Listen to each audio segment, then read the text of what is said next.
पति पत्नी और वो। शिक्षाप्रद कहानी। पति अभी नहा ही रहा था कि तभी फोन पर मैसेज टोन बजी। पत्नी मोबाइल ल के पास में ही खड़ी थी। उसका ध्यान फोन की तरफ गया। उसने सहज ही फोन उठाकर मैसेज पढ़ा। हाय गुड मॉर्निंग डियर, किसी बेबी का मैसेज था। पत्नी सोच में पड़ जाती है कि अब यह बेबी कौन है। तब तक पति भी नहाकर बाहर आ चुका है। पत्नी उसे किसी बेबी का मैसेज आया है बताती है। पति मुस्कुरा देता है, फोन उठाकर उस मैसेज का रिप्लाई करता है, hi baby how are you, और अपने काम में लग जाता है। इस रिप्लाई को भी पढ़। अब हर पल पत्नी के दिमाग में यही विचार कौंधता रहता है कि यह बेबी कौन है। शाम को पति घर आता है। पत्नी उससे पूछती है, यह बेबी कौन है। पति जवाब में सिर्फ मुस्कुरा देता है और फिर से अपने काम में लग जाता है। 2-3 दिन बीत जाते हैं। उन विचारों ने अभी तक पत्नी का पीछा नहीं छोड़ा था और फिर से पति के मोबाइल पर फिर एक बार बेबी का मैसेज आता है, आज तो मिलोगे कि नहीं, तुम्हारी बहुत याद आ रही है। इस मैसेज ने आग में घी का काम किया। पत्नी का शक और भी ज्यादा पक्का हो गया। बीच बीच में ऐसे मैसेजेस का आदान प्रदान होता रहता और पत्नी के मन में शक की जड़ें और गहरी होती गई। पति पूछने पर भी जवाब में सिर्फ मुस्कुराहट के और कुछ नहीं कहता। यह शक गुस्सा बनकर तब ज्वालामुखी की तरह फट पड़ता है जब एक दिन उसे अपने पति की जेब में सिनेमा की 2 टिकटें मिलती है। पत्नी अपने पति से बहुत झगड़ती है। पति उसे समझाने की कोशिश करता है, लेकिन वह कोई भी बात सुनने को तैयार नहीं है। पति को भी उस पर गुस्सा आ जाता है और यह झगड़ा और भी ज्यादा बढ़ जाता है। गुस्से में पति घर से बाहर निकल जाता है।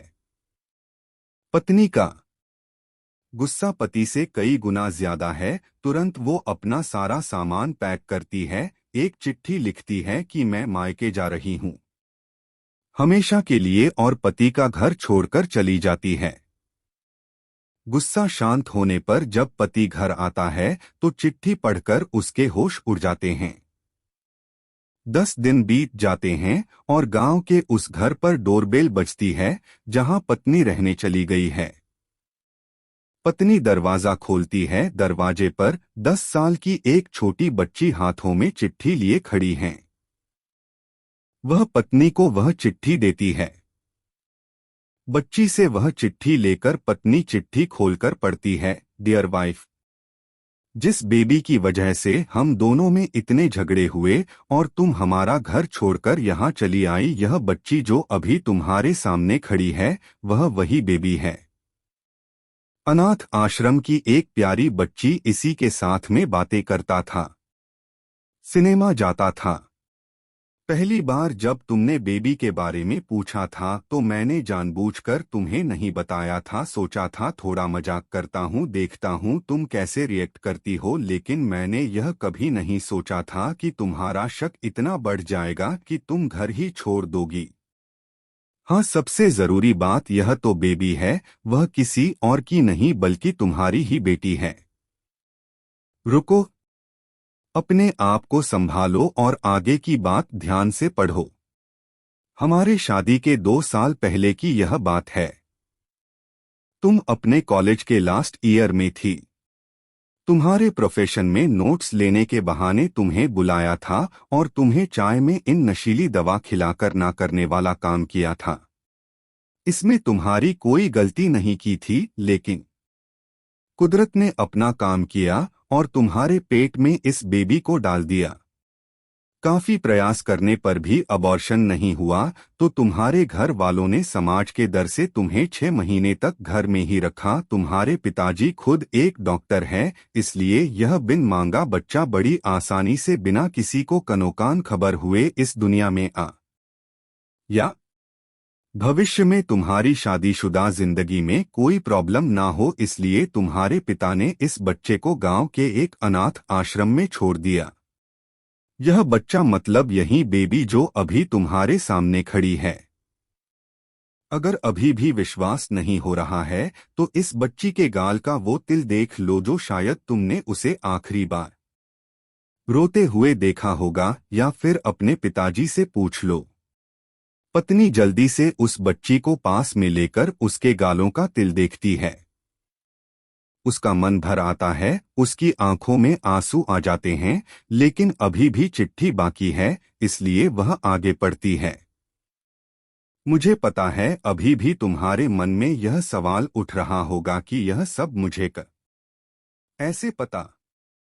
तुम्हें बता दूं कि यह सब तुम्हारे खुद के पिता ने ही अपने मन में उठ रहे पश्चाताप को शांत करने के लिए शादी के 1 महीने पहले मुझसे मिलकर सारी बात मुझे बताई थी। उन्होंने यह भी कहा था कि अगर मैं चाहूं तो शादी से इनकार कर सकता हूं। मैं स्वीकार किया क्योंकि इस पूरी घटना में तुम्हारी कोई भी गलती नहीं थी और हमारी शादी हो गई। तुमने मुझे बहुत प्यार दिया, लेकिन तुम्हारे पिता से बेबी के बारे में जानने के बाद मैं उसे मिले बिना नहीं रह पाया। मैं बीच बीच में उससे मिलता था, उससे मिलना, उसके साथ समय बिताना मुझे अच्छा लगता था। कितनी प्यारी बच्ची बिना किसी गलती के क्यों सजा भुगते बसती। इसलिए मैं उसे थोड़ी सी खुशी देने की कोशिश करता था। बस मुझे इतना ही कहना था। अब अगर तुम फिर से अपने घर आकर मेरे साथ रहना चाहो तब और सिर्फ तभी गैलरी में आ जाओ, तुम्हारा और सिर्फ तुम्हारा डियर पति। बिना एक क्षण की भी देरी के पत्नी दौड़कर गैलरी में पहुंची और रास्ते पर उसका पति एल खड़ा था। उसके चेहरे पर मुस्कान की पत्नी की आंखों में आंसू के पूर कारण कुछ भी हो, अपने दोनों के बीच में कभी भी सबको थोड़ी सी भी जगह मत दो, क्योंकि दुनिया में हर बीमारी का इलाज है, लेकिन शक नाम की बीमारी का कोई इलाज नहीं है। मन शांत रखो, जो भी मन में आए एक दूसरे को बताओ। दोस्तों, आपको कहानी कैसी लगी कमेंट बॉक्स में ज़रूर बताएं। जो चैनल पर नए हो प्लीज़ सब्सक्राइब कर दे। तो आज कहानी यहीं ख़त्म करते हैं, अगली कहानी में फिर से मिलेंगे। धन्यवाद।